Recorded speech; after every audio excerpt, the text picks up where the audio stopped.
2040년을 넘어가면은 이제 거의 절벽으로 떨어지듯이 어떤 방식으로도 제어할 수 없을 정도로 이제 급하게 진행되게 됩니다. 그래서 저는 이제 지금 아파트 가격이 다시 폭락하고 말고 이런 문제는 아닙니다. 과거 20년 동안에 이루어지면서 정상이라고 생각했던 이 메모리가 거짓이라는 것입니다. 아하. 좀 더 작은 주택에 들어가서 나머지 현금을 어떻게 운용해 보겠다 하는데 가장 큰 리스크는 뭐냐면 그 현금을 어떻게 잘 운용하느냐 문제가 아닙니다. 그것은 부차적인 문제예요. 예.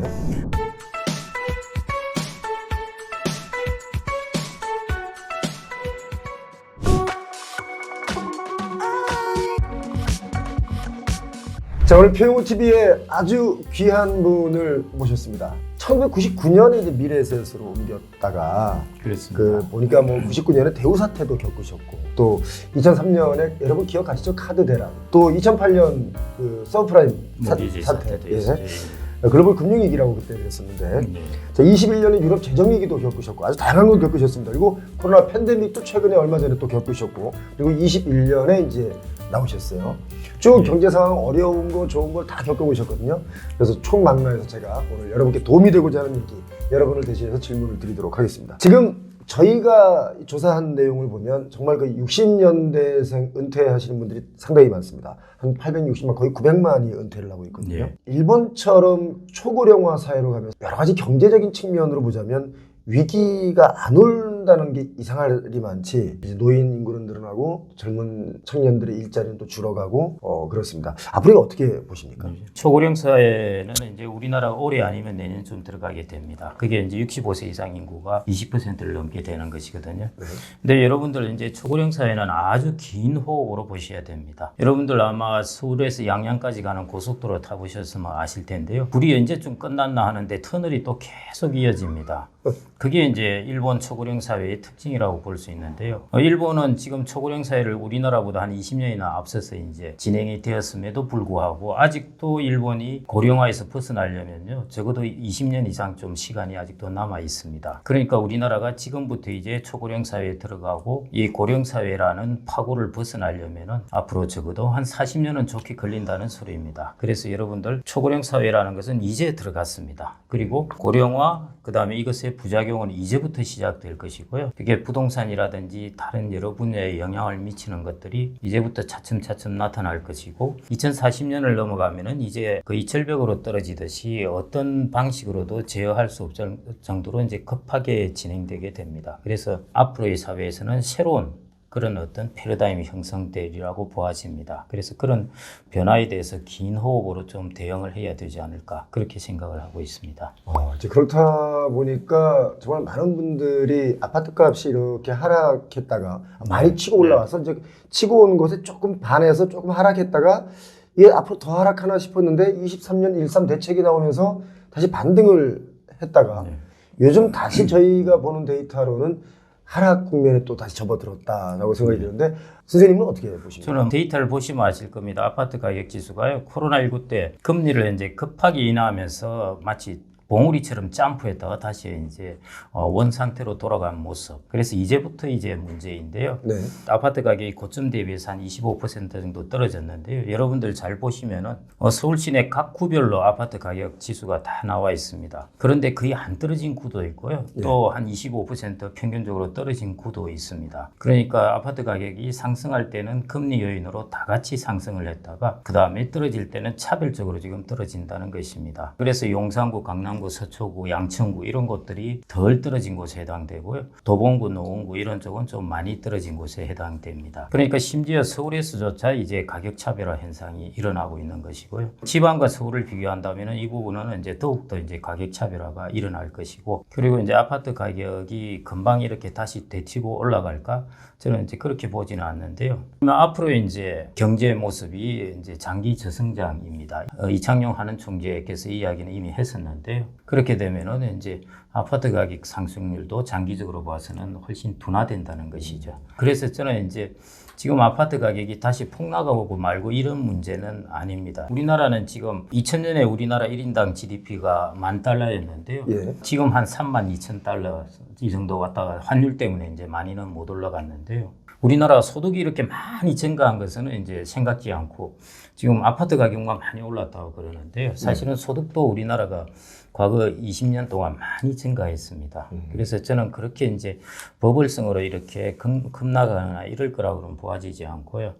다만 앞으로 지금까지 여러분들이 한 20년 동안 보아왔던 아파트 가격 상승률보다는 훨씬 낮은 상승률을 계속 보일 것이라는 것입니다. 제가 첫 번째 요인으로 이제 소득이라는 걸 말씀드렸습니다. 네.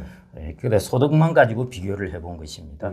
그런데 이제 금리, 그 다음에 가구수, 그 다음에 GTX라든지 새집을 짓는 것이라든지 이런 이제 다른 요인들도 많이 있습니다. 특히 이제 어떤 매물으로 많이 가지고 있냐면 아시겠지만은 2014년인가 그때 네. 최경환 부총리께서 빚내서 집 사라는 그때 그랬죠. 예, 그때 유달리 55세에서 64세의 가계 그 대출 비중이 확 늘어났어요. 그 사람들이 노후 준비를 해서 집을 샀던 것입니다. 예. 임대해서 이제 하려고요. 예. 사고 나서 2배 이상 오른 것입니다.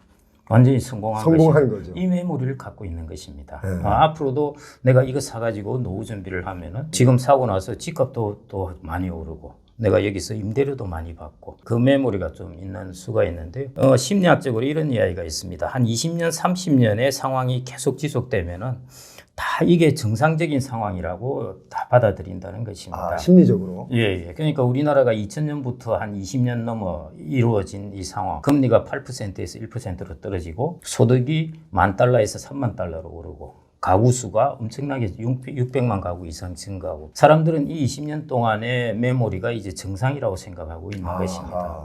그래서 저는 제일 먼저 우리가 살펴보아야 될 것은 과거 20년 동안에 이루어지면서 정상이라고 생각했던 이 메모리가 예. 거짓이라는 것입니다. 그래서 앞으로 20년을 바라보면서 투자 전략을 세워야 되는 것이죠. 예. 제가 꼭 여쭤보고 싶었던 부분인데요. 자산 가치가 예전에는 저희 국민들 평균이 한 7, 80%까지 가까이 부동산 자산이 많았어요. 예. 가계 자산 중에. 그런데 요즘은 이게 한 뭐 67% 이렇게 조금씩 그 부동산 자산이 좀 줄었는데 최근에 저희가 보는 데이터 중에는 지금 60대 넘으신 분들 그러니까 그때 14년도에 집을 샀던 분들이라고 볼 수 있겠는데 그분들이 지금 집을 파는 분들이 꽤 있거든요. 있습니다. 예. 그럼 그분들은 팔아서 지금 금융자산 쪽으로 옮겨가는 것일까요? 이분들은 이제 새로운 패러다임에 이제 적응을 하시는 거죠. 그래서 이제 곰곰이한 판단을 해보셔야 될 겁니다. 이제 앞으로 주택이 주는 가격 상승률이 높을지, 미국의 혁신적인 기업들이 주는 이익 상승률이 높을지 이런 부분을 이제 판단하셔가지고요. 그런 분들은 이제 그렇게 이동을 하시는 것이죠. 또 하나는 이제 우리나라의 통화에 관계된 문제입니다. 네. 현금을 가지고 있던 예금을 가지고 있던 뭘 가지고 있던 우리나라의 자산을 갖고 있으면 원화입니다. 그런데 이 사람들이 이걸 가지고 외국의 금융자산을 사면은 예를 들어 미국의 주식을 샀다 하면은 달러화로 갖게 됩니다. 그렇죠. 예, 그런 부분에 이제 분산도 하기 시작하시는 것이죠. 거기다 이제 최근에 채권금리도 좀 올랐지 않습니까? 네. 예, 이럴 때 이제 그때 한 2년 정도 전이었죠. 한참 문제, 한전 부채 문제되고 레고 사태 문제되고 할 때 그때 한전채 3년짜리가 거의 한 5.8% 이렇게 나왔거든요. 빠른 분들은 그때 그런 이제 3년짜리를 사셨습니다. 대단하시죠, 뭐. 꼭 많이 배워서 그랬다기보다는 시대 흐름의 촉에 따라 잘 가신 거 아닌가. 그다음에 그렇습니다. 요즘 젊은 세대들에게 정말 미안한 얘기지만 정말 힘든 시기가 오히려 앞에서 이 젊은 세대가 누려야 할 이익치를 앞에서 다 누린 게 아닌가 하는 생각도 제가 어렴풋이 한번 해봤고요. 또 요즘에 그렇게 이제 집을 60대 이후 70대 되신 분들이 사실 그 주택연금을 이 고점에 들어놓으신 분들이 있어요. 그러니까 주택연금을 들어서 나중에 그 연금 받는 게 나은 건지 아니면 지금 현금화를 해서 증여나 아니면 뭐 또 다른 걸 하는 게 나은 건지 그 점에 대해서는 우리 어떻게 생각하십니까? 현재 집을 몇 채 가지고 있냐에 따라 다른데요. 아시다시피 주택연금은 자기가 거주하는 주택에 한해서만 이제 들 수가 있습니다. 네. 그래서 저는 이제 노후에 꼭 말씀드리고 싶은 것은 집이 2채, 3채 있으면 한 채 파셔도 전혀 문제 없습니다. 자기가 노후에는 어느 다른 나라의 노후 생활을 보더라도요. 자기 집을 가지고 있는 것과 가지고 있지 않는 것은 큰 차이가 납니다. 그렇죠. 예, 훨씬 불안정한 생활이고 훨씬 안정된 생활입니다. 그래서 거주하는 주택을 가지고 계신다면은 그것은 주택연금을 통해서 캐시플로우를 만들어내시는 것이 훨씬 낫고요. 예, 거주하는 주택을 팔고 내가 현금을 갖고 좀 더 작은 주택에 들어가서 나머지 현금을 어떻게 운용해 보겠다 하는데 가장 큰 리스크는 뭐냐면은 그 현금을 어떻게 잘 운용하느냐 문제가 아닙니다. 그것은 부차적인 문제이고요. 예. 목돈이 생기면 사라집니다. 아시다시피 어떤 연유로 예를 들어 자녀가 무슨 연유로 돈이 좀 필요하다면 목돈이 있으면 줘야죠. 아. 예. 그런 부분에서 목돈이라는 부분이 사실은 리스크가 그런 부분이 있습니다. 그래서 뭐 여유가 되신다면 얼마든지 증여도 그렇고 현금화도 되고 그거는 얼마든지 가용자금을 만들 수가 있는데요. 그런 부분이 안 되면서 자기가 거주하는 주택이 한 채 정도, 뭐 두 채 정도 있다든지 뭐 이렇게 하면서 하는 부분은 조금 조심하셔야 되고요. 그다음에 이제 주택연금이 이제 공시가격 기준에서 9억까지 예. 주택연금 가입 조건이었다가 이게 12억까지로 늘어났습니다. 근데 공시가격 12억은 시가 기준으로 한다면은 한 17, 8억 정도 그렇죠. 됩니다. 그다음에 이제 주택이 두 채, 세 채라도 합쳐서 공시가격 12억이 하면은 그중에 거주하는 주택은 한 채 예. 주택연금에 들 수가 있거든요. 물론 거주하지 않는 것은 못 들지만 그렇죠. 예. 이전에 이제 공시가격이 9억일 때는 좀 애매했는데요. 주택을 두 채 가지고 계시면은 아마 공시가격이 12억으로 늘어나게 되면은 이제 가입 조건이 되실 수도 있습니다. 그러면은 자기가 사는 곳은 주택연금을 받고 그 다음에 한 채 더 가지고 있는 것은 임대를 줘서 임대료를 받고 수익을 예, 받고, 그렇게 예. 하면은 임대료와 주택연금 이 둘만 하더라도 거기에다가 국민연금 이렇게 더하면은 연금과 임대료만으로도 이제 노후소득을 좀 마련할 수가 있습니다. 아. 그래서 우리나라는 주택연금 제도가 조금 국가가 운영을 하다 보니까요. 예. 예, 이게 그래도 비교적 간편하고 좀 잘 되어 있는 편입니다. 네, 그래서 이런 걸 이렇게 활용하셔도 됩니다. 아주 좋은데요, 지금 말씀 들어보니까. 예.